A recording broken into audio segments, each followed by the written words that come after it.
देवेश योगेश पुण्यश्रवणकीर्तनां संहर्त्यैतत्कुलं नूनं लोकं सन्त्यक्षते भवान् नाहं तवाङ्घ्रिकमलं क्षणार्धमपि केशव त्यक्तुं समुत्सुहे नाथ स्वधामनय मामपि।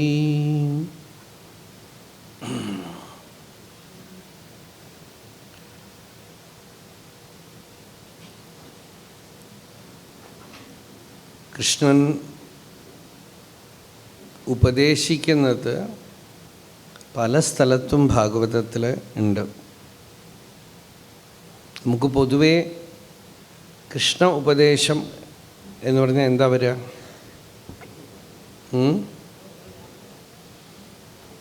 പൊതുവേ കൃഷ്ണ ഉപദേശം എന്ന് പറഞ്ഞാൽ ഭഗവത്ഗീതയാണ്. അർജുനന് ഉള്ള ഉപദേശം. ഉദ്ധവഗീത പോലും അധികം പേർക്കൊന്നും അറിയില്ല. ഭഗവത്ഗീത എല്ലാവർക്കും അറിയാം. പക്ഷെ ഭാഗവതത്തിൽ പല സ്ഥലത്തും ഭഗവാൻ ചെറിയ ചെറിയ ഉപദേശങ്ങൾ കൊടുക്കുന്നുണ്ട്. ഇപ്പം തന്നെ ദശമസ്കന്ധത്തിൽ വസുദേവർക്ക് തത്വോപദേശം ചെയ്തു.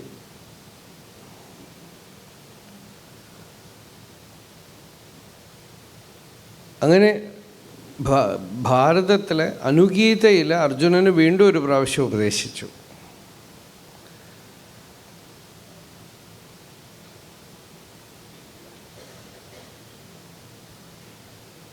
പക്ഷേ ഭഗവാന്റെ പരമ പ്രീതിപാത്രമായ ഉദ്ധവർക്കുള്ള ഉപദേശം, അതിൻ്റെ ഒരു മാധുര്യം, അതിൻ്റെ ഒരു വലുപ്പം വളരെ വ്യത്യസ്തമായിട്ടുള്ളതാണ്. പക്ഷെ ഒരു കാര്യം എന്താണെന്ന് വെച്ചാൽ അത് എല്ലാവർക്കും പറയാൻ ഒക്കില്ല. ഭഗവത്ഗീതയാണ് എല്ലാവർക്കും പറയാൻ എളുപ്പം. ഉദ്ധവഗീതയിൽ ഈ 24 ഗുരുക്കന്മാർ ഇതൊക്കെ ഏകദേശം പറഞ്ഞ് നിർത്താം.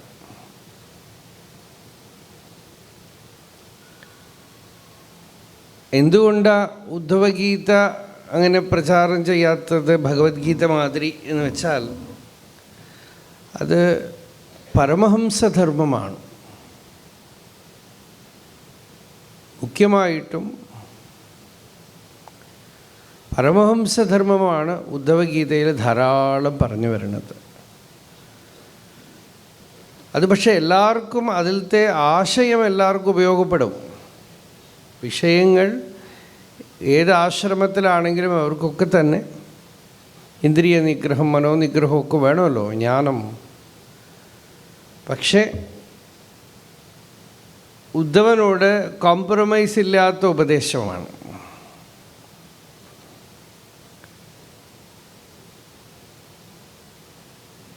അതിൽ ആരംഭത്തിൽ ഭഗവാൻ ദത്താത്രേയൻ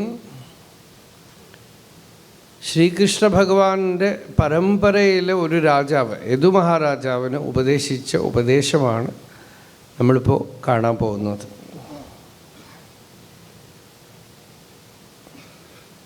ലോകത്തിൽ പെർഫെക്റ്റായിട്ട് ജീവിച്ചവരാരുമില്ല. അതും കൂടെ കൃഷ്ണാവതാരത്തിൽ നിന്ന് നമ്മൾ പഠിക്കേണ്ട ഒരു വിഷയമാണ്.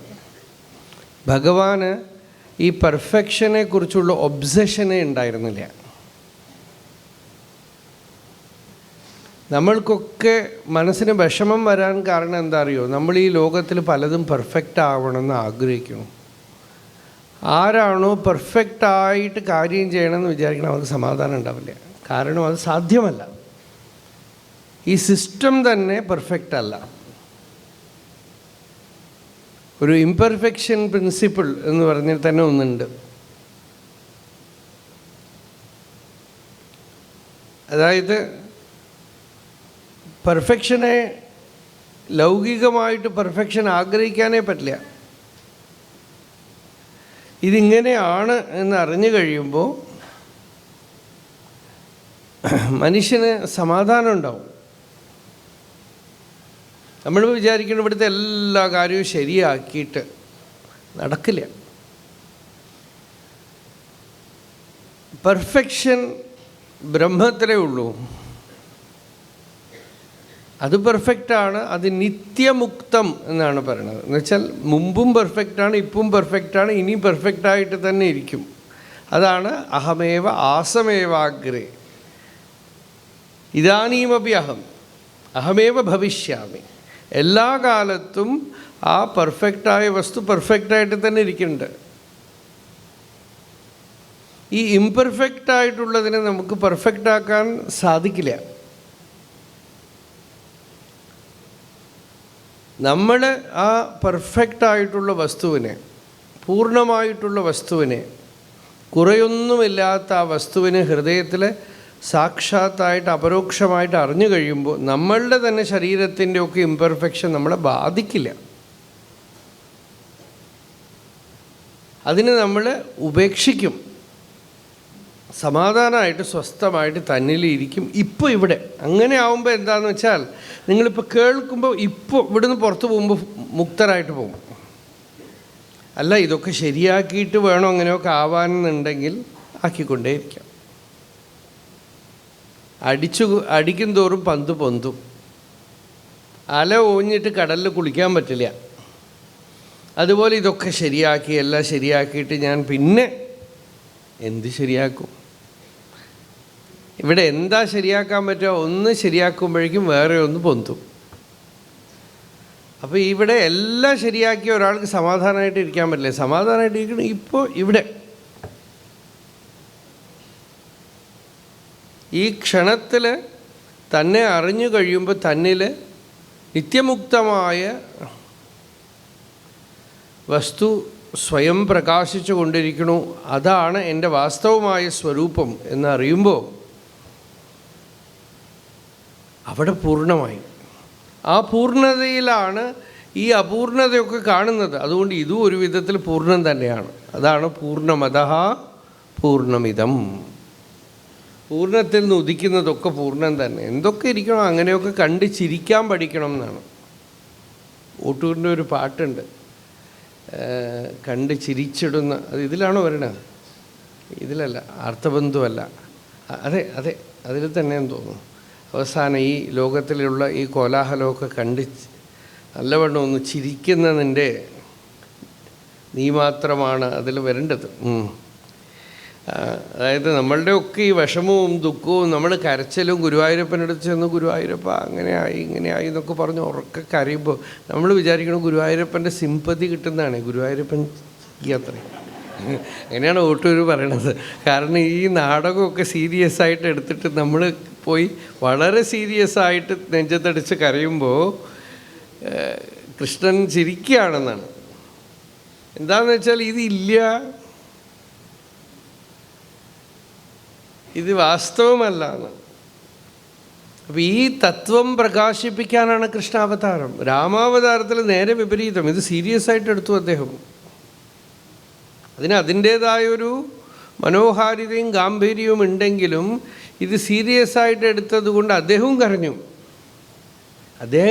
ആ അവതാരം എങ്ങനെയാണെന്ന് വെച്ചാൽ അദ്ദേഹം കരയണ കേൾക്കുമ്പോൾ നമ്മളൊന്നും പറയാൻ പോകില്ല. അയ്യോ പാവം, മൂപ്പർക്ക് തന്നെ നമ്മളെക്കാളും വിഷമമുണ്ട്, നമ്മൾ ഇനി എന്തിനാ പോയി പറയണമെന്ന് വന്നിട്ട് നമ്മൾ പിൻവാങ്ങിക്കളയും. അതാണ് രാമാവതാരത്തിൽ ഭഗവാൻ രക്ഷപ്പെടാൻ എന്താണെന്ന് ചെയ്തതെന്ന് വെച്ചാൽ നമ്മളെക്കാളും കൂടുതൽ കരഞ്ഞു. ഇത്തം വിലപ്യ ബഹുധാ ദയിതാം വിചിന്വൻ രാമോ ന തത്ര ധൃതിമാൻ ന ച ലക്ഷ്മണോപി താദൃഗ്വിധാമപി കഥാം കഥയൻ സ്വവാച വൽമീകജന്മ മുനിരേവ കഠോരചേതാഃ. ഈ രാമൻ കരഞ്ഞതൊന്നും എനിക്ക് പറയാൻ വയ്യാന്നാണ്. വാൽമീകി പറഞ്ഞില്ലേ, ഞാൻ അമ്മയുടെ വയറ്റിൽ ജനിച്ചതാണ്, ഞാൻ പറയില്ല എന്ന് പറഞ്ഞു ചമ്പൂക്കാരൻ. വാൽമീകി പറഞ്ഞില്ലേ എന്ന് വെച്ചാൽ വാൽമീകി അമ്മയുടെ വയറ്റിൽ ജനിച്ചതല്ല, ഉറുമ്പ് പുറ്റെന്ന് ജനിച്ചതാണ്. വൽമീകജന്മ മുനിരേവ കഠോരചേതാഃ.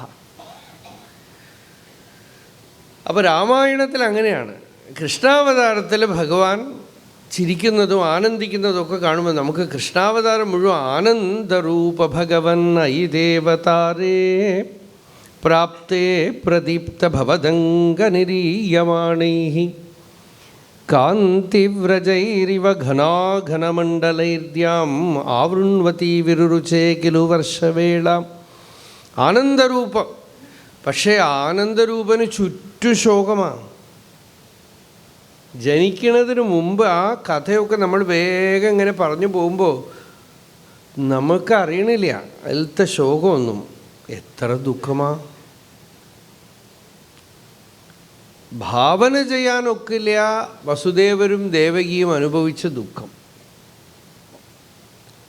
ഇത്രയൊക്കെ ദുഃഖം കഴിഞ്ഞിട്ടാണ് ഭഗവാൻ അവതരിക്കണത്. അവതരിച്ച ദിവസം മുതലും ആ കുട്ടിക്ക് ആ രാത്രി പിഞ്ചു കുഞ്ഞിനെ മഴയത്ത് രക്ഷപ്പെടുത്തി കൊണ്ടുപോകണം. അവിടെയും എപ്പോഴും ഡേഞ്ചറാണ്. ഇങ്ങനെ കുന്തക്കാലിൽ നിൽക്കുകയാണ്. ഇങ്ങനെ നിന്നിട്ടാണ് ആനന്ദരൂപം.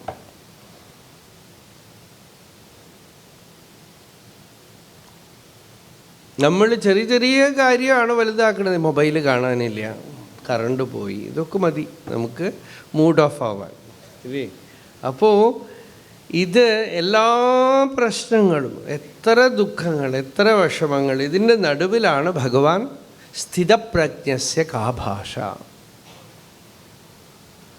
ആ സ്ഥിതപ്രജ്ഞത്വം പ്രകാശിപ്പിക്കാനാണ് കൃഷ്ണാവതാരം.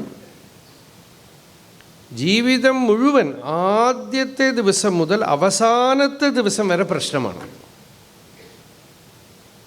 അവസാനത്തെ ദിവസത്തെ പ്രശ്നമാണ് ഇപ്പോൾ ഇവിടെ പറയണത്.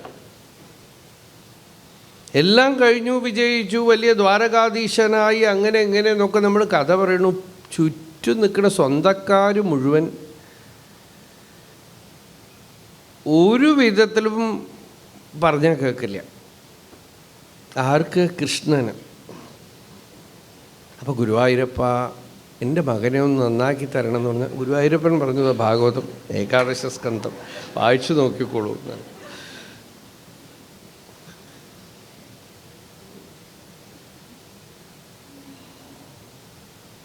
മുൻകൂർ ജാമ്യം എടുത്തതാണ്. അപ്പോൾ അവിടെ മുഴുവൻ എല്ലാം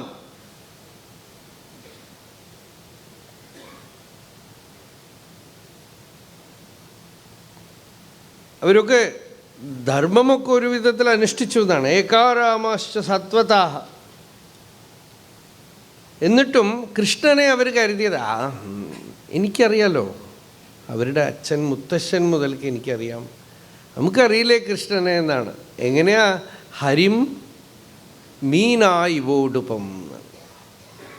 ആകാശത്തിലുള്ള ചന്ദ്രൻ വെള്ളത്തിൽ പ്രതിബിംബിച്ച് കണ്ടപ്പോൾ വെള്ളത്തിലുള്ള മീനുകളൊക്കെ വിചാരിച്ചു ഞങ്ങളെപ്പോലെ ഒരാൾ ഇത്തിരി കളർ കൂടി അത്രയേ ഉള്ളൂ എന്നാണ് നമ്മുടെ മുരളീകൃഷ്ണൻ പറയണ പോലെ.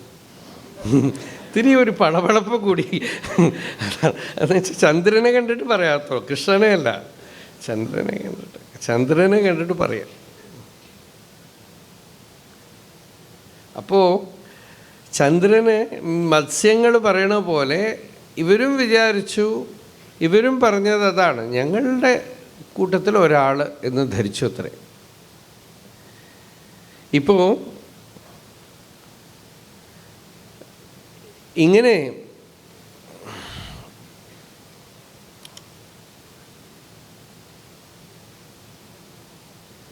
അവർ ചെയ്ത അബദ്ധം, എല്ലാവരെയും കളിയാക്കുക, പരിഹസിക്കുക, നമ്മളുടെ ഉള്ളിലുള്ളൊരു സ്വഭാവമാണതേ. അതും പ്രത്യേകിച്ച് ചെറുപ്പക്കാരാവുമ്പോൾ, ഒരു 16-17 വയസ്സാവുമ്പോൾ നമുക്ക് കാണാം ഈ പരിഹാസ ബുദ്ധിയൊക്കെ തുടങ്ങും. രസം എന്താണെന്ന് വെച്ചാൽ ആരെങ്കിലുമൊക്കെ പരിഹസിക്കുമ്പോൾ നമുക്കുണ്ടാവുന്ന ഒരു സന്തോഷം. അത് കേട്ട് ചിരിക്കാൻ കുറേ ആളുകളും ഉണ്ടെങ്കിൽ നന്നായി. അപ്പോൾ ഇതിങ്ങനെ കൂടി വന്ന് സിനിസിസം എന്നാണ് അതിന് പറയുക ഇംഗ്ലീഷിൽ.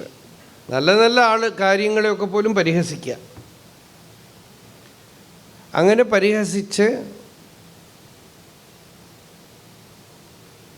ഋഷികൾ, ഭഗവാനെ കാണാൻ വരുന്ന ബ്രഹ്മർഷികളെ പരിഹസിച്ചു. പരിഹസിക്കുക മാത്രമല്ല, അധ്യാത്മമൊക്കെ നാടകമാണെന്ന് പറഞ്ഞ് ഇവർ വെറുതെ താടിയും വളർത്തി ജടയും വെച്ച് ഇങ്ങോട്ട് വരണു. ഇവർക്ക് എന്തറിയും, നമുക്കൊന്ന് നോക്കാമല്ലോ എന്ന് പറഞ്ഞ് ഒരു ഗർഭിണിയായ ഒരു സ്ത്രീയുടെ വേഷം കെട്ടിച്ചു സാമ്പനെ. വയറ്റത്ത് ഒരു തുണിയൊക്കെ വെച്ച് കെട്ടി. എന്നിട്ട് ആ ഋഷികളുടെ മുമ്പിൽ കൊണ്ടുപോയി, ഇത് ഞങ്ങളുടെ കൂടെ ഉള്ള ഒരു സ്ത്രീയാണ്, ഇവൾ ഗർഭിണിയാണ്, ഇവൾക്ക് ആൺകുട്ടി ജനിക്കുമോ പെൺകുട്ടി ജനിക്കുമോ? ഋഷികൾ പറഞ്ഞു, നിങ്ങൾ അസത്തുക്കളാണ്, കുലം നശിക്കാനുള്ള സമയമായിരിക്കുന്നു, ഇരുമ്പൊലയ്ക്ക് പ്രസവിക്കും, ആ ഇരുമ്പൊലയ്ക്ക കൊണ്ട് യാദവ് വംശം നശിക്കും എന്ന് പറഞ്ഞു. ഇത് പറഞ്ഞു കഴിഞ്ഞപ്പോൾ പേടിയായി. വേഗം പോയി ചെന്ന് തുറന്നു നോക്കി, ഇരുമ്പൊലയ്ക്ക കിട്ടി. അപ്പം തന്നെ ചെന്ന് എല്ലാവരും യാദവന്മാരെയൊക്കെ വിളിച്ചു കൂട്ടി. അവരുമൊക്കെ കൂടെ പറഞ്ഞു, ഇനിയിപ്പോൾ എന്താ ചെയ്യുക, സംഭവിച്ചു കഴിഞ്ഞു. അപ്പോഴും എന്തെങ്കിലും പ്രായശ്ചിത്തമോ അങ്ങനെയല്ല, ഇതിന് നല്ലവണ്ണം പൊടിച്ച് പൊടിയാക്കി കടലിൽ കലക്കുക, നമുക്ക് നോക്കാം. ആ പൊടി ഒരു പീസ് ബാക്കി വന്നു, ഇത്രയല്ലേ ഉള്ളൂ, ഇത് സാരമില്ല എന്ന് പറഞ്ഞ് വലിച്ചെറിഞ്ഞു. ഇത് മൊത്തത്തിൽ വെള്ളത്തിലായി. ദ്വാരകയിലല്ല, പ്രഭാസ തീർത്ഥത്തിലേക്ക് പോയി. അവിടെ ചെന്നു കേരകപ്പുല്ലായിട്ട് മുളച്ചു നിന്നു. ഈ ഒരു പീസ് അറിയാതെ ഒരു മത്സ്യത്തിൻ്റെ ഉള്ളിൽ പോയി. ആ മത്സ്യത്തിനെ ഒരു മുഖവും പിടിച്ചപ്പോൾ അതിൻ്റെ വയറ്റിൽ കിട്ടി. കീറിയെടുത്തു. അടുത്ത വീട്ടിലുള്ള ഒരു ശരകൃത്ത്, അമ്പുണ്ടാക്കുന്ന ആൾ, അയാൾക്ക് കൊടുത്തു. അയാളൊരു അമ്പിന് ശല്യം വെച്ചു. മുള കൊണ്ടുണ്ടാക്കിയിട്ട് ശല്യം വെക്കുക എന്ന് പറഞ്ഞാൽ അത് ഉള്ളിൽ പോയിട്ട് അതാണ് കുടുങ്ങുക. ആ ശല്യം വെച്ചു. ഇത്രയൊക്കെ ആയി റെഡി ആയപ്പോൾ ഭഗവാൻ പറഞ്ഞു, ഇനി ഇപ്പം നമുക്ക് പുറപ്പെടാം, ഇനിയിപ്പോൾ നമുക്ക് പുറപ്പെടാം. പ്രഭാസ തീർത്ഥത്തിൽ പോയി നമ്മൾ ഭഗവത് ആരാധനയൊക്കെ ചെയ്ത് പിതൃതർപ്പണങ്ങളൊക്കെ ചെയ്ത് നമ്മളെല്ലാം ചെയ്യാമെന്ന് യാദവന്മാരോട് പറഞ്ഞു. ചില കാര്യങ്ങളൊന്നും ചെയ്യരുത് എന്ന് ഭഗവാൻ പറഞ്ഞു. അതൊക്കെ ചെയ്യാൻ വേണ്ട കോപ്പൊക്കെ അവർ കൂട്ടി.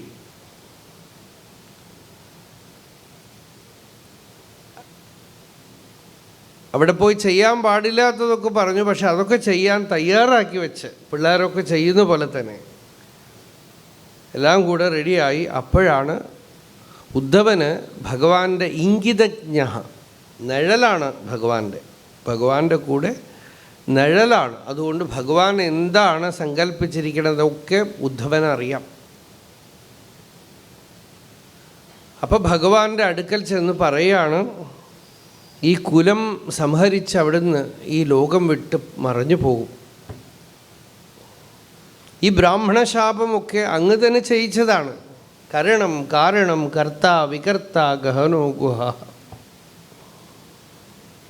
ഞാൻ ഭഗവാനെ ഈ ചരണകമലം വിട്ട് ഇരുന്നിട്ടില്ല.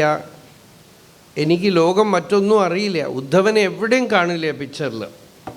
നിങ്ങൾ ഭാരതത്തിലൊക്കെ നോക്കുമ്പോൾ കൂടെ ഉണ്ടാവും എന്നല്ലാതെ ഒന്നിലും മുമ്പിലില്ല ഉദ്ധവൻ. നാഹം തവാഘ്രികമലം ക്ഷണാർദ്ധമപി കേശവ ത്യക്തും സമുത്സുഹേനാഥ് സ്വധാമനയമാമപി. ആ പരംധാമത്തിലേക്ക് എന്നെയും കൊണ്ടുപോകണം. അങ്ങയുടെ ചരിത്രങ്ങളൊക്കെ കേട്ട് കർണപീയൂഷം, ചെവിക്ക് അമൃതമായിട്ടുള്ള ഈ കഥകളൊക്കെ കേട്ട് ലോകവിഷയങ്ങളിലുള്ള ആസക്തിയൊക്കെ വിട്ട് പരമഹംസന്മാരായിട്ട് തീരുന്നു മനുഷ്യരെ. ഞാനോ അങ്ങയുടെ കൂടെ ഇരിക്കുകയും ഉണ്ണുകയും ഉറങ്ങുകയും കിടക്കുകയും എല്ലാം ചെയ്ത് കൂടെ ഇരുന്നിട്ടും എനിക്ക് അങ്ങേ എങ്ങനെ പിരിഞ്ഞിരിക്കാൻ കഴിയും? ഈ കർമ്മത്തിൻ്റെ ചുഴിയിൽ പെട്ടിരിക്കുന്ന ഞങ്ങൾ അവിടുത്തെ ചരിത്രം കൊണ്ട് വേണം കടന്നു പോവാൻ. ത്വദ്വാർത്തയാ തരിഷ്യാമഹ എന്നൊക്കെ ഉദ്ധവൻ പറഞ്ഞ് കരഞ്ഞു.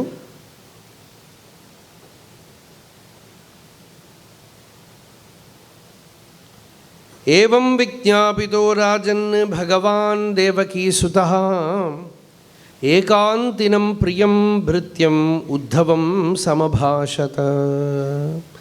ഏകാന്തിനം പ്രിയം ഭൃത്യം ഉദ്ധവം സമഭാഷത. ഏകാന്ത ഭക്തൻ, ഒരു കണ്ണാണ് ഭഗവാന്റെ അടുത്ത്, ഒറ്റ കണ്ണ്, വേറൊന്നും അറിയില്ല എന്നാണ്. ഗുരു കൈങ്കര്യം എന്ന് പറയുമ്പോൾ അങ്ങനെയാണ്. അവർക്ക് ആ ഒരു കൈങ്കര്യം അല്ലാതെ അവർക്ക് വേറൊരു ലോകമില്ല, വേറെ ഒന്നിലും അവരുടെ ചിത്തമില്ല, വേറെ ഒന്നിലും അവർക്ക് ആഗ്രഹവുമില്ല. അങ്ങനെ ഏകാന്ത ഭക്തനായിട്ട്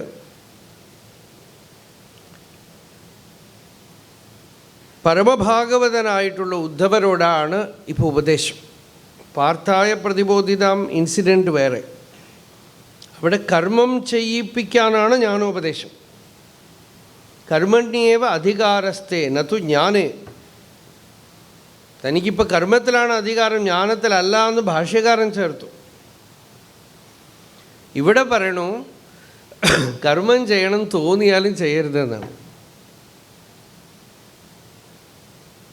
കർമ്മം ചെയ്യണമെന്നുള്ള ചോദന ഉണ്ടാവുമ്പോഴും നാദ്രിയേത് കർമ്മചോദനം എന്നാണ് ഉദ്ധവർക്ക് ഉപദേശം. ത്വം തു സർവം, ഇത് ഭട്ടതിരി മുഴുവൻ സംഗ്രഹം ചെയ്യേണ്ട നാരായണീയത്തിൽ. ബന്ധുസ്നേഹം വിജഹ്യാം തവ ഹി കരുണയാം ത്വയി ഉപാവേശിതാത്മാ സർവം ത്യക്ത്വാ ചരേയം സകലമപി ജഗദ്വീക്ഷ്യ മായാവിലാസം നാനാത്വാത് ഭ്രാന്തിജന്യാത് സതി ഖലു ഗുണദോഷാവബോധേ വിധിർവാ വ്യാസേധോ വാ കഥം തൗ ത്വയി നിഹിതമതേഃ വീതവൈഷമ്യബുദ്ധേഃ. നാരായണീയം ഉണ്ടോ ഇവിടെ? ആരുടെയെങ്കിലും കയ്യിലുണ്ടെങ്കിൽ വാങ്ങിവെച്ചോ. ഉദ്ധവൻ പറഞ്ഞത് കേട്ട് ഭഗവാൻ പറഞ്ഞു, 7ാമത്തെ ദിവസം ഇനിയിപ്പോൾ സമുദ്രം ദ്വാരകയെ വിഴുങ്ങിക്കളയും, ഇനി ഇവിടെ നിൽക്കരുത്. ഇപ്പോൾ സമുദ്രത്തിൻ്റെ ഉള്ളിൽ ദ്വാരകയൊക്കെ ചെന്ന് കാണുന്നുണ്ട്. ഇപ്പോൾ എല്ലാവരും എക്സ്കവേഷൻ ചെയ്ത് കടലിൻ്റെ അടിയിൽ ദ്വാരക അവിടെ കണ്ടെത്തിയിട്ടുണ്ട്. നീ നമ്മൾക്കൊന്നും പോയി കാണേണ്ട സ്ഥിതി ആയിട്ടില്ല, വളരെ ആഴത്തിലാണ് കടലിൽ. അപ്പോൾ അന്ന് മുങ്ങിപ്പോയതാണ്. ആയിരക്കണക്കിന് 7000 വർഷം എന്തോ ആണ് പറയണത്, അത്രയും മുമ്പ് മുങ്ങിപ്പോയതാണ്. അങ്ങനെ സമുദ്രം ഈ ദ്വാരകാപുരിയെ വിഴുങ്ങിക്കളയും, ഇവിടെ വസിക്കരുത്. ഉദ്ധവനോട് പറഞ്ഞു, ന വസ്തവ്യം ത്വയൈവേഹ മയാ ത്യക്തേ മഹീതലെ. ഞാൻ ഉപേക്ഷിച്ചു പോയ ഈ സ്ഥലത്ത് വസിക്കരുത്. ജനോ അധർമ്മരുചിർഭദ്ര ഭവിഷ്യന്തി കലൗയുഗേ. കലിയിൽ ജനങ്ങൾ അധർമ്മത്തിൽ നല്ല ടേസ്റ്റുള്ളവരായിട്ടിരിക്കും, അധർമ്മം അവർക്ക് വളരെ രുചിയായിട്ടിരിക്കും. ഞാൻ എന്ത് ചെയ്യണം ഭഗവാനെ? ത്വം തു സർവം പരിത്യജ്യ, ഒരു കോംപ്രമൈസും ഇല്ല, എല്ലാം ഉപേക്ഷിച്ച് ത്വം തു സർവം പരിത്യജ്യ സ്നേഹം സ്വജനബന്ധുഷു. ബന്ധുക്കളോടോ, നോക്കൂ, അർജുനൻ അവിടെ എല്ലാം ഉപേക്ഷിക്കട്ടെ എന്ന് ചോദിച്ചു. ഭഗവാൻ പറഞ്ഞു അരുതെന്ന്, കർമ്മം ചെയ്യും. ഉദ്ധവനോട് പറയണു, എന്താ കാരണം?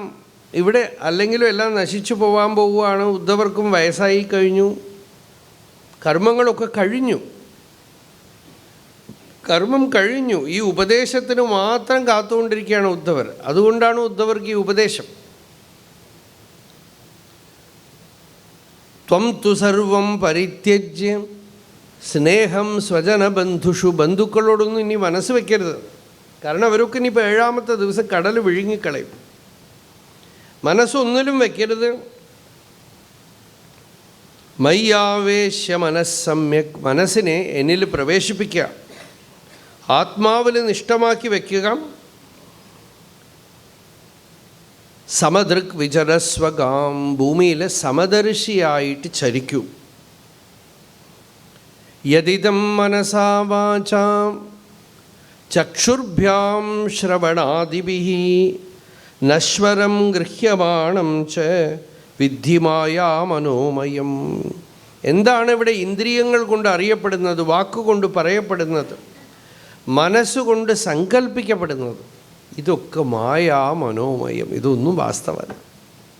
സ്വപ്നത്തിൽ എങ്ങനെ കാണുന്നു, മനോരഥത്തിൽ എങ്ങനെ കാണുന്നു, അതുപോലെയാണ് സംസാരം എന്ന് പറഞ്ഞു കുറച്ച് മുമ്പ്.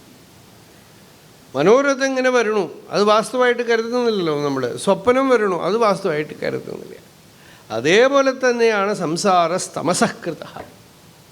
അജ്ഞാനം കൊണ്ടാണ് ഇതൊക്കെ വാസ്തവമാണെന്നൊക്കെ തോന്നണത്. ഇതിൽ അല്പവും പരമാർത്ഥമില്ല. പുംസഹ അയുക്തസ്യ നാനാർത്ഥഃ. ആത്മസ്ഥിതനല്ലാത്തവന് ഇവിടെ പലത് കാണപ്പെടും. ചിത്തം ഇത്തിരി വിക്ഷിപ്തമാവുമ്പോൾ വികല്പം ഉണ്ടാവും. സുഷുപ്തിയിലിരിക്കുമ്പോൾ ഞാൻ, നീ, അവനൊന്നുമില്ല, ഒരു സത്ത മാത്രമേ ഉള്ളൂ. അതിൽ ഞാൻ എന്നൊരു ചൊറിച്ചൽ വന്നു. അത് വന്നതോടുകൂടെ നീ, അവൻ, പതുക്കെ പതുക്കെ ഇന്ന ജോലിയുണ്ട്, രാവിലെ എണീറ്റാൽ എന്നൊക്കെ പറഞ്ഞ് പുറപ്പെടണില്ലേ? വികല്പം. ഇതാണ് പുംസഹ അയുക്ത. യുക്തൻ എന്ന് വെച്ചാൽ ആത്മനിഷ്ഠൻ. ആത്മനിഷ്ഠയിൽ നിന്നും മനസ്സ് പുറപ്പെടുമ്പോൾ നാനാ വസ്തുക്കൾ തോന്നുന്നു. സഭ്രമ, അത് ഭ്രമമാണ്. ഉള്ളത് ആ ശുദ്ധ ചൈതന്യം, സത്ത, ബോധം, അതൊന്നു മാത്രമേ വാസ്തവമായിട്ടുള്ളൂ. അതിൽ നാനാത്വം, പലതുള്ളതുപോലെ തോന്നുന്നത് ഭ്രമമാണ്. ഒന്നായ നിന്ന ഇഹ രണ്ടെന്നു കണ്ടളവിൽ ഉണ്ടായൊരിണ്ടൽ ബതമിണ്ടാവതല്ല. ഈ ഒന്ന് ഏകമായ സത്ത, അതിൽ രണ്ടെന്താ? രണ്ട് ഞാൻ തന്നെ. ഞാനെന്ന ഭാവം അത് തോന്നായിക വേണം. ഇത് തോന്നുന്നുണ്ടല്ലോ, ഇതാണ് രണ്ട്. ഇത് തോന്നിക്കഴിഞ്ഞാൽ മൂന്ന് വരും. ഓങ്കാരമായ പൊരുൾ മൂന്നായി പിരിഞ്ഞുടനെ ഈ ഞാൻ, എനിക്ക് വ്യവഹരിക്കാനായിട്ടുള്ള പ്രപഞ്ചവും വരും. പല വസ്തുക്കൾ വരും. അപ്പോൾ ഇതിനൊക്കെ അധിഷ്ഠാനമായിട്ട് സത്തയായിട്ട് ഇരിക്കുന്ന വസ്തു അതുമാത്രമാണ് വാസ്തവമായിട്ടുള്ളത്. അതറിഞ്ഞിട്ടില്ലെങ്കിൽ പലതുണ്ടെന്ന് ഭ്രമിച്ച് ഞാനെന്നുള്ളൊരു ജീവഭാവവും പൊന്തി, ഇതിൽ ഗുണം, ഇത് ദോഷം, ഇത് ശരി, ഇത് തെറ്റ്, അങ്ങനെ ഇങ്ങനെ എല്ലാം മുമ്പിൽ വന്നു.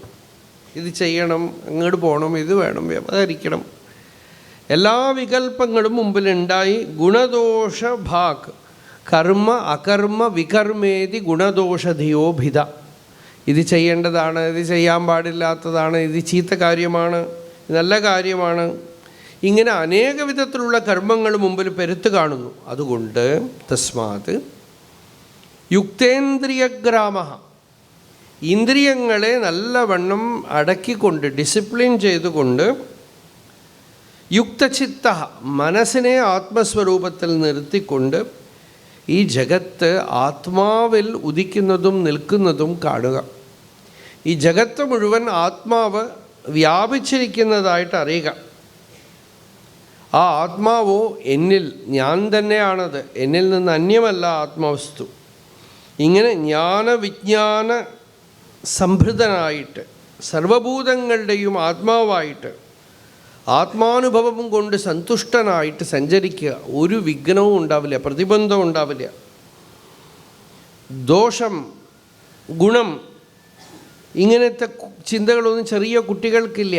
ആ കൊച്ചു കുട്ടികളെ പോലെ ലോകത്തിൽ സഞ്ചരിക്കുക. യഥാ അർഭക എന്ന് പറഞ്ഞു, ഒരു ചെറിയ കുട്ടിയെ പോലെ. സർവഭൂതസുഹൃത്ശാന്തഃ ജ്ഞാനവിജ്ഞാനനിശ്ചയ പശ്യന്മദാത്മകം വിശ്വം ന വിപദ്യേത വൈ പുനഃ. വിശ്വം കാണുന്നുണ്ടല്ലോ, ഇത് തന്നെ വിപത്താണെന്ന്. ഇത് കാണരുത്. എങ്ങനെ? മദാത്മകം വിശ്വം പശ്യൻ, ഈ ജഗത്തിനെ ആത്മസ്വരൂപമായിട്ട്, ഭഗവത് സ്വരൂപമായിട്ട്, ഈശാവാസ്യം എന്ന് കാണാം. ഉദരമന്തരം കുരുത്തെ അഥതസ്യ ഭയം ഭവതി. അതിൽ നിന്ന് അല്പമെങ്കിലും അന്യമായിട്ട് കാണുമ്പോൾ ഭയം ഉണ്ടാവും, രാഗദ്വേഷം ഉണ്ടാവും, മതമാത്സര്യം ഉണ്ടാവും, കോപാദികളുണ്ടാവും, പേടിയുണ്ടാവും. ഇപ്പം ഇത് മുഴുവനും മതാത്മകം പശ്യൻ സർവവും വിശ്വം വിഷ്ണു കഴിഞ്ഞു. വിശ്വസ്മൈ നമഃ. യാതൊന്നു കാൺപതതു നാരായണ പ്രതിമ, യാതൊന്നു കേൾപ്പതതു നാരായണ ശ്രുതികൾ, യാതൊന്നു ചെയ്വതതു നാരായണ അർച്ചനകൾ, യാതൊന്നിതൊക്കെ ഹരിനാരായണായ നമഃ. വളരെ സരളമായി ലളിതമായി പറഞ്ഞിട്ട് പോയി. ഇത് നല്ലവണ്ണം ഡിസ്റ്റിൽ ചെയ്തെടുത്ത വേദാന്താണ്. ഇതിന് ആരംഭത്തിൽ തന്നിൽ തൻ്റെ സ്വരൂപം അറിയണം. അറിഞ്ഞ ശേഷമാണ് ജഗത്തിൽ കാണുന്നതൊക്കെ നാരായണ സ്വരൂപമാണ്, കേൾക്കുന്നത് എന്ന് വെച്ചാൽ ഭാഷയ്ക്കൊന്നും അർത്ഥമില്ലാതായിട്ട് തീരുമ്പോൾ അവരിങ്ങനെ പറഞ്ഞു അങ്ങനെ പറഞ്ഞു എന്നൊന്നും. ആ ശബ്ദം, ഏകനാഥ സ്വാമിയെക്കുറിച്ചൊരു കഥ പറയും. ആ നാട്ടിലുള്ളവർക്ക് ഒരു നേരം പോക്കി ഈ സാമ്പൻ മുതലായ കൂട്ടരെ പോലെ ആ പിള്ളേർക്ക് ഒരു പണി എന്താണെന്ന് വെച്ചാൽ ഏകനാഥനെ എങ്ങനെയാണ് ദേഷ്യം പിടിപ്പിക്കാമെന്ന് പല വഴി നോക്കിയിട്ടുണ്ട് അവർ. ഒരു ദിവസം കുളിച്ചു വരുമ്പോൾ ഒരാളെ ഏർപ്പാടാക്കി വായിൽ വെറ്റിലിട്ട് തുപ്പാൻ പറഞ്ഞു. അയാൾ ഒരുപാട് പ്രാവശ്യം സ്വാമി പോയി കുളിച്ചിട്ട് വരും തുപ്പും, പിന്നെയും പോയി കുളിച്ചിട്ട് വരും തുപ്പും. ഇങ്ങനെ ഒരുപാട് പ്രാവശ്യം ആയിക്കഴിഞ്ഞപ്പോൾ അയാളുടെ വെറ്റിലയും തീർന്നു, വായും കഴിഞ്ഞു. അപ്പോഴേക്കും അയാൾക്ക് ബോധം വന്നു, ഇതൊരു മഹാപുരുഷനാണ്. ആരോ പറഞ്ഞത് കേട്ട് ഞാൻ വന്നു. അയാൾക്ക് പാവം എന്തോ പണത്തിൻ്റെ ആവശ്യം ഉണ്ടായിരുന്നു. അയാൾ വീട് നമസ്കരിച്ച് എന്നെ ക്ഷമിക്കണം എന്ന് പറഞ്ഞു. ഞാനിങ്ങനെ അറിയാതെ ചെയ്തു പോയി. അങ്ങേക്ക് എന്താ ഈ കോപമേ വരാത്തത്? ഞങ്ങൾക്കൊക്കെ ആവുമ്പോൾ ചെറുതായിട്ടൊന്ന് മേലെ തെറിച്ചു എന്ന് തോന്നിയ കോപം വരുമല്ലോ. അപ്പോൾ ഏകനാഥ സ്വാമി പറഞ്ഞു, നീ തുപ്പിയ ചളി ഉണ്ടല്ലോ, ഞാൻ പോയി ഗോദാവരിയിൽ മുങ്ങിയാൽ പോകും. എൻ്റെ ഉള്ളിൽ കോപം വന്നാൽ അത് ഗോദാവരിയിൽ മുങ്ങിയാൽ പോവില്ല.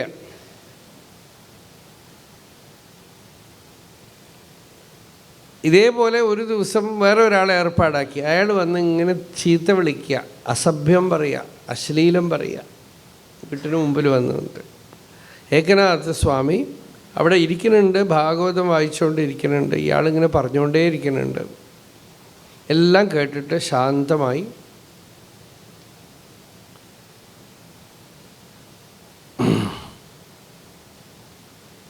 കുറച്ച് പാലെടുത്തുകൊണ്ട് വന്നിട്ട് പറഞ്ഞു, എത്ര നേരമായി? ശബ്ദം ബ്രഹ്മം, അല്ലാതെ ആ പറഞ്ഞ വാക്കിന് ഒരർത്ഥവും കൽപ്പിച്ചില്ല. ശബ്ദബ്രഹ്മമാണ് പുറപ്പെടുവിച്ചത്. വലിയ ഭാഗവതക്കാരനായിരുന്നു അഖണ്ഡാനന്ദ സരസ്വതി സ്വാമി. അദ്ദേഹത്തിനെക്കുറിച്ചും ഇങ്ങനെ പലതും പറയും. വളരെ പ്രശാന്തമൂർത്തി.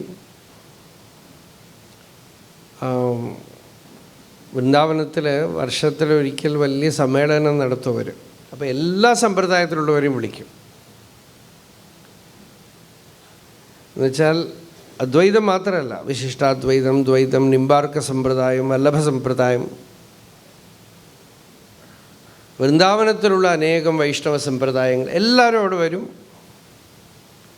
എല്ലാവർക്കും ആദരവ്, എല്ലാവരും അവരവരുടെ സമ്പ്രദായങ്ങൾ പറയും. അങ്ങനെയൊക്കെ നടക്കുമ്പോൾ അവിടെ ഒരു സമ്പ്രദായത്തിൽപ്പെട്ട ആൾ, ശ്രീവല്ലഭ സമ്പ്രദായത്തിൽപ്പെട്ട ആളാണ്, മഹാപണ്ഡിതൻ. പക്ഷേ സ്വസിദ്ധാന്ത വ്യവസ്ഥാസു അദ്ദേഹത്തിന് വേറെ ആരെയും കണ്ട ഇഷ്ടമല്ല.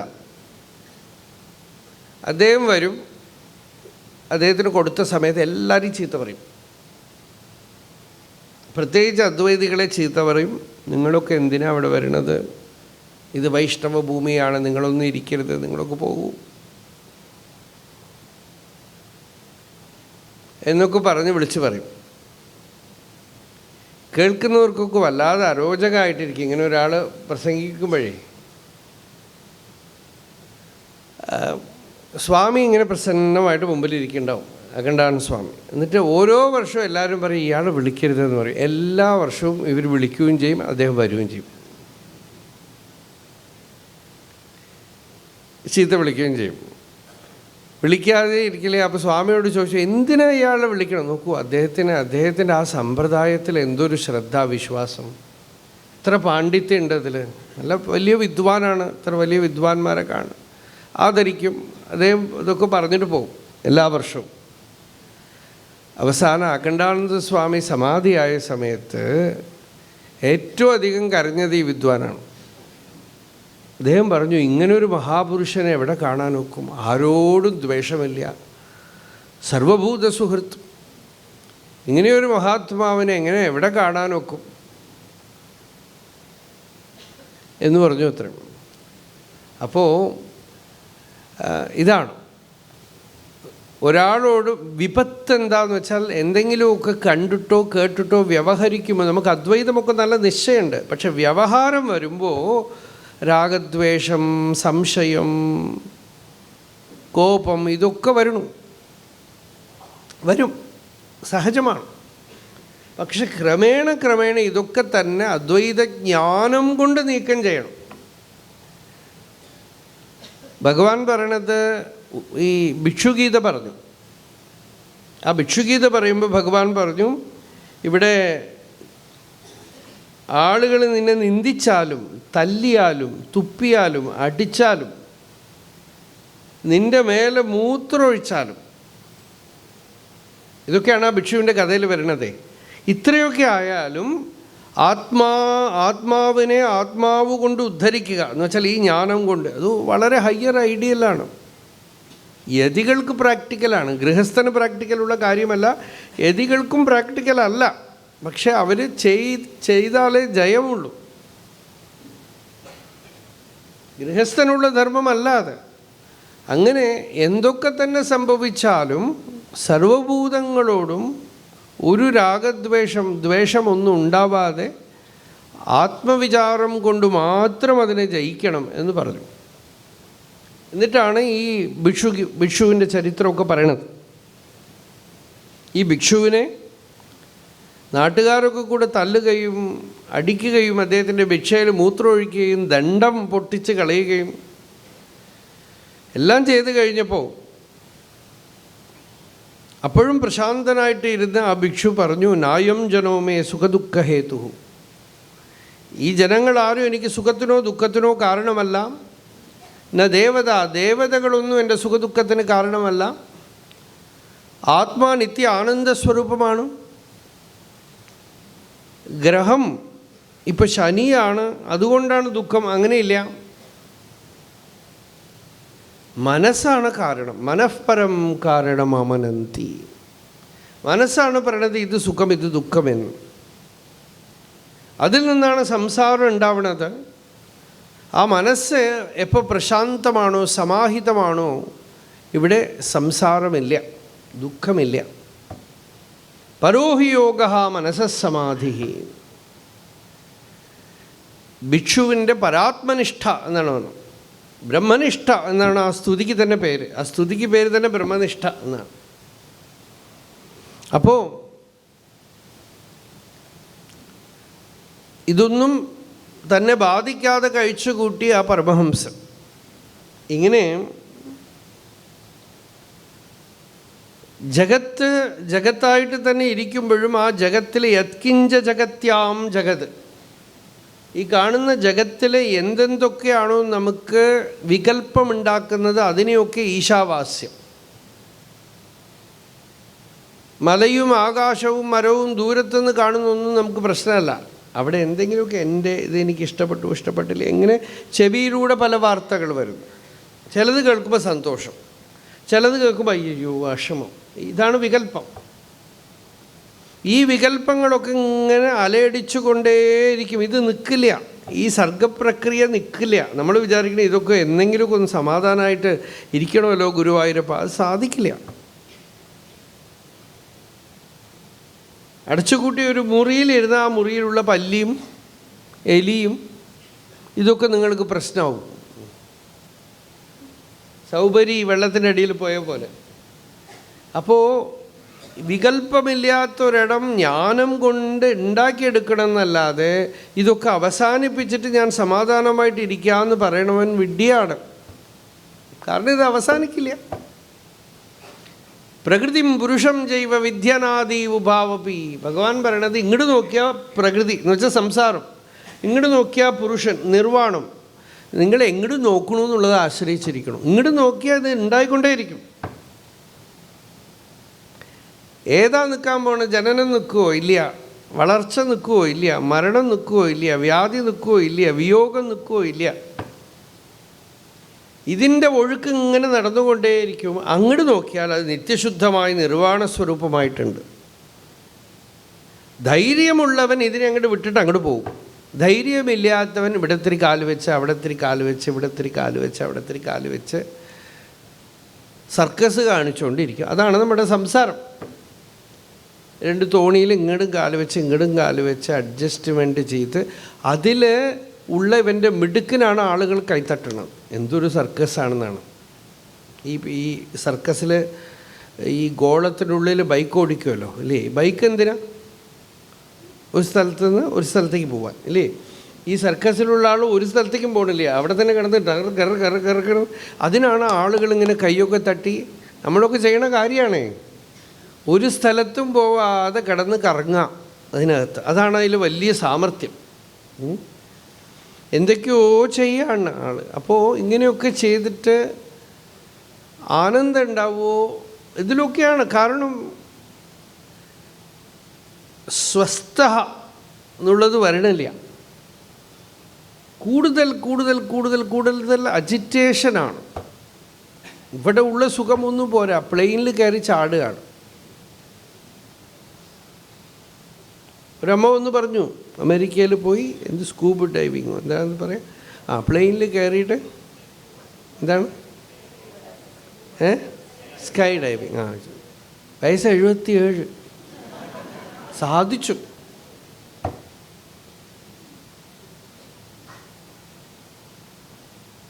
അപ്പോൾ ഇതൊക്കെ സാധിക്കാം അല്ലേ? ഇതൊക്കെ സാധിക്കുന്ന എന്നിട്ട് എന്ത് കാര്യം പറയൂ? അപ്പോൾ നമുക്ക് വേണ്ടത് ഇങ്ങനെ സർക്കസൊക്കെ കാണിച്ച് അതിലാണ് നമുക്ക് സാമർഥ്യം. എന്താണെന്ന് വെച്ചാൽ we are trying to balance, but there is no balance. Balance ഇപ്പോൾ സ്വപ്നത്തിനെ പിടിച്ചു നിർത്താൻ പറഞ്ഞാൽ നിൽക്കുമോ? അപ്പം ധീരത്വം എന്ന് പറയണത് പ്രകൃതിയിൽ നിന്നും പുരുഷനിലേക്കുള്ള തിരിച്ചലാണ്. ശാശ്വതമായ സത്തയിലേക്കുള്ള തിരിച്ചലാണ്. ബുദ്ധൻ്റെ കഥയിലൊരു കഥ വരും. ഒരു മന്ത്രികുമാരൻ, വലിയ പണക്കാരനായൊരു മന്ത്രിയുടെ മകൻ. അയാൾക്ക് അനേക സാമർഥ്യങ്ങളുണ്ട്, പാട്ടുണ്ട്, ധാരാളം സമ്പത്തുണ്ട്, നല്ലവണ്ണം പാട്ട് പാടുന്നു, എത്തണം ചെയ്യും, പല കാര്യങ്ങൾ.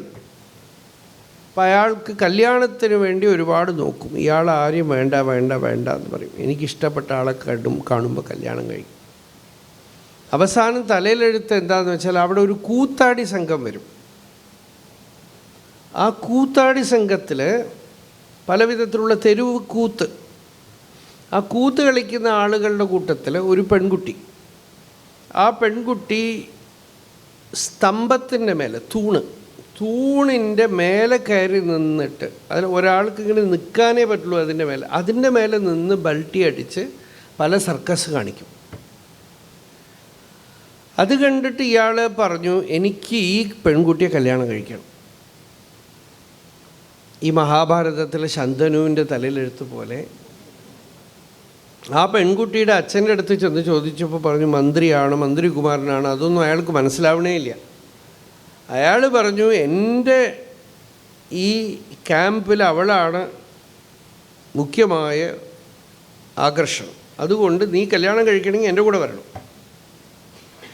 ഇവിടെ വരണമെങ്കിൽ ഇവിടെ ആഹാരം പാചകം ചെയ്യണം, അടിച്ചു തെളിക്കണം, എല്ലാം ചെയ്യണം. സാധിക്കുമെങ്കിൽ ഇതിൽ എന്തെങ്കിലുമൊക്കെ സർക്കസ് നീയും കാണിക്കണം ഒക്കെ പറഞ്ഞു.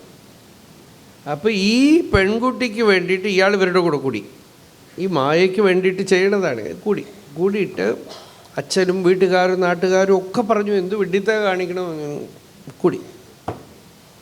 കൂടി ആ സംഘത്തിൽ കയറി. ഇയാൾക്ക് ഇവിടെ മന്ത്രിയായിട്ടിരിക്കാം, എത്രയോ ഗൗരവമായിട്ടുള്ള കാര്യങ്ങളൊക്കെ സാധിക്കും. അതൊന്നുമില്ല. എപ്പോൾ ഇയാൾ എന്ത് ചെയ്തു, അവരുടെ കൂടെ അടിച്ച് തെളിക്കലും ഇതൊക്കെ ആയിട്ട് അവസാനം ഒരു കുട്ടി ജനിച്ചു, പാചകം ചെയ്യും, എല്ലാം ഈ പെൺകുട്ടി അവിടെ പോയി ഡിസ്പ്ലേ ആണ്, ഇയാൾ ഇവിടെ അടിച്ചു തെളിയും കാര്യങ്ങളൊക്കെയാണ്. അവസാനം ആ സ്ത്രീ ഇയാളെ ഒരുപാട് അപമാനിക്കാൻ തുടങ്ങി, ഒന്നിനും കൊള്ളില്ല എന്നൊക്കെ പറഞ്ഞ്. അപ്പോൾ ഇയാൾക്ക് പതുക്കെ രോഷം, ആരംഭത്തിലൊക്കെ ഉണ്ടായിരുന്നതൊക്കെ കഴിഞ്ഞ് വിഷമങ്ങളും രോഷമൊക്കെ ആയിക്കഴിഞ്ഞപ്പോൾ ഇയാൾ തന്നെ ആ അമ്മായി അച്ഛൻ്റെ അടുത്ത് പോയി എന്നെ കുറച്ച് ഈ സർക്കസൊക്കെ പഠിപ്പിക്കുന്നു. വാശി കയറിയിട്ട് ഇയാൾ ആ സർക്കസ് പഠിപ്പിച്ച് എല്ലായിടത്തും പോയി സർക്കസ് കാണിക്കുകയാണ്. ആ പെൺകുട്ടി ഈ സ്തംഭത്തിൻ്റെ മേലെ 3 ബെൽറ്റി അടിച്ചിട്ടാണ് വന്ന് നിൽക്കുക. ഇയാൾ 9 പ്രാവശ്യം മുകളിൽ ബെൽറ്റി അടിച്ചിട്ട് വന്ന് നിൽക്കും. അതോടുകൂടെ ആ കുട്ടി അടിച്ചു തള്ളിക്ക് പോയി. ഇയാൾ ആ സർക്കസിൽ വിജയിച്ചു. ഇയാൾ വലിയ അച്ചീവ്മെൻറ്റ്, അതാണ് കരിയറിൽ അച്ചീവ്മെൻറ്റ് ഇയാൾക്കുണ്ടായി. ഇയാളങ്ങനെ ആ അച്ചീവ്മെൻറ്റിൽ അപ്പോൾ അതിലാണ് അയാൾക്കൊരു സന്തോഷം. പോകുന്നിടത്തൊക്കെ ആളുകൾ ഇങ്ങനെ കൈ തട്ടണതും തുണി വിരിച്ചിട്ട് അതിലിങ്ങനെ ചില്ലുവാനിടണതും ഇതിലൊക്കെയാണ് ഇയാൾക്ക് സന്തോഷം. ഇങ്ങനെ പോയി ഇങ്ങനെ ചെയ്യുമ്പോൾ ഇയാൾ ഇടയ്ക്കിടയ്ക്ക് ഇങ്ങനെ ചിന്തിക്കും, എന്താണ് എൻ്റെ ജീവിതം. കുറേ കഴിയുമ്പോൾ ആ ആരംഭത്തിലുള്ള സുഖങ്ങളൊക്കെ കഴിയുമ്പോൾ ഇയാളിങ്ങനെ ചിന്തിക്കുകയാണ്, രാജകുമാരനെ പോലെ ജീവിക്കാം, മന്ത്രിപുത്രനാണ്, ധാരാളം സമ്പത്ത് സമൃദ്ധിയൊക്കെ ഉണ്ടായിരുന്നു, അവിടെയും എനിക്ക് വലിയ ആളാവാമായിരുന്നു, നല്ല നല്ല ഗൗരവമായിട്ടുള്ള പൊസിഷൻ കിട്ടും. അതൊക്കെ വിട്ടിട്ട് ഈ പെൺകുട്ടിയുടെ പുറകെ വന്ന് ഇവിടെ വന്നു. ഇപ്പോൾ ഈ സർക്കസ് കാണിക്കണതിലാണ് എൻ്റെ സുഖം. ഇത് കുറച്ച് മിനിറ്റുകൾക്കുള്ള ഈ ഒരു കലാപരിപാടിക്ക് ആളുകൾ കൂടുന്നതും ഈ സാധാരണ മനുഷ്യരുടെ കൈതട്ടലും കൂക്കി വിളിയൊക്കെ കേൾക്കാൻ വേണ്ടിയിട്ട് ഞാൻ ഈ സർക്കസ് കാണിക്കുകയാണ്. ഇതാണോ വാസ്തവമായ ജീവിതം? ഇങ്ങനെ ഒരു ചിന്ത ഉള്ളിൽ ആരംഭിച്ചു. അങ്ങനെ ഇരിക്കുമ്പോൾ ഒരു സ്ഥലത്ത് ഈ സ്തംഭത്തിൽ ഇയാൾ ഇത് ചെയ്തുകൊണ്ടിരിക്കുമ്പോൾ പെട്ടെന്ന് ഇയാളെ കാണാൻ നിൽക്കുന്ന ആളുകളൊന്നും കാണാനില്ല. ഇവരുടെ രസം എവിടെയാ? ഈ ഓഡിയൻസിലാണല്ലോ. ഓഡിയൻസ് ഒന്നും കാണാനില്ല. ഓഡിയൻസൊക്കെ അങ്ങോട്ട് തിരിഞ്ഞു. ഇയാൾ കയറി നിൽക്കുമ്പോൾ ഓഡിയൻസ് അങ്ങോട്ട് തിരിഞ്ഞു. നോക്കുമ്പോൾ ബുദ്ധൻ തൻ്റെ ശിഷ്യന്മാരും ഒക്കെ ആയിട്ട് വന്നിട്ട് അവിടെ മുമ്പിൽ ഒരു മരത്തിൻ്റെ ചുവട്ടിൽ വന്നിരിക്കുകയാണ്. അപ്പം ഇയാൾ ഈ തൂണിൻ്റെ മുകളിൽ നിന്നിട്ടാണ് ഇത് കാണുന്നത്. അയാളുടെ ദൃഷ്ടി മുഴുവൻ ആ യോഗിയുടെ മേലെ വീണു. ആ യോഗിയുടെ മേലെ വീണു, മുകളിൽ നിൽക്കുന്നുണ്ട്. അപ്പം ഇയാളുടെ ചുവട്ടിൽ നിന്ന് ഈ അമ്മായി അച്ഛൻ പറഞ്ഞു,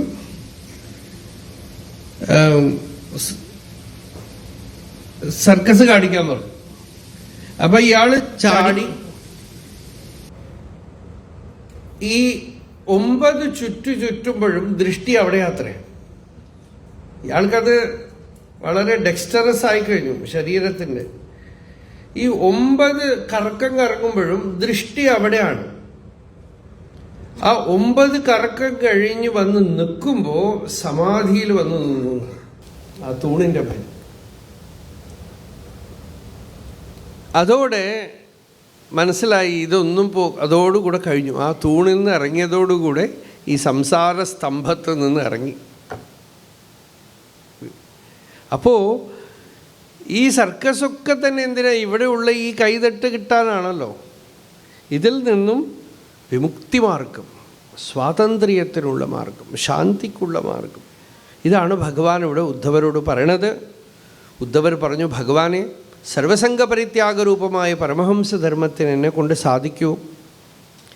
യോഗേശ യോഗവിന്യാസ യോഗാത്മൻ യോഗസംഭവാം നിശ്രേയസായ മേ പ്രോക്തഃ ത്യാഗസന്യാസലക്ഷണഃ.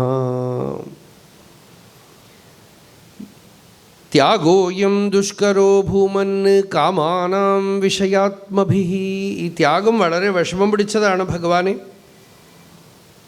നിതരാം സുതരാം ത്വയി സർവാത്മൻ അഭക്തൈരിതി മേ മതിഃ. ഭക്തിയില്ലെങ്കിൽ ഈ ത്യാഗം ഫലിക്കില്ല. ഞാൻ എൻ്റെ എന്നുള്ള അഭിമാനത്തിൽ പെട്ട് കിടക്കുകയാണ് ഭഗവാനെ ഞാൻ. സോഹം മമാഹമിതി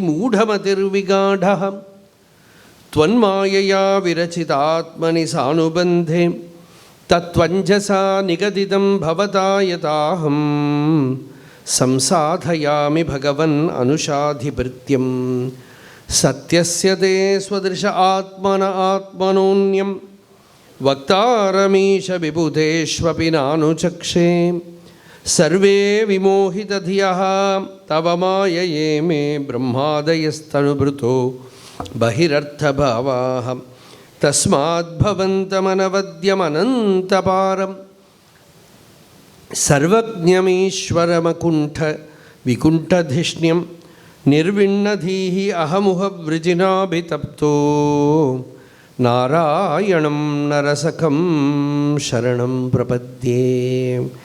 നാരായണം നരസഖം ശരണം പ്രപദ്യേ. നമ്മൾ തുടർന്ന് ഈ ഉദ്ധവോപദേശം പ്രഭാഷണം 10 മണിക്ക് ശേഷം കാണാം. 10 മണി മുതൽ നമുക്ക് ദ്വാദശസ്കന്ധ പാരായണമാണ്. അതോടുകൂടി തുടർന്ന് കാണാം. സർവത്ര ഗോവിന്ദനാമ സങ്കീർത്തനം.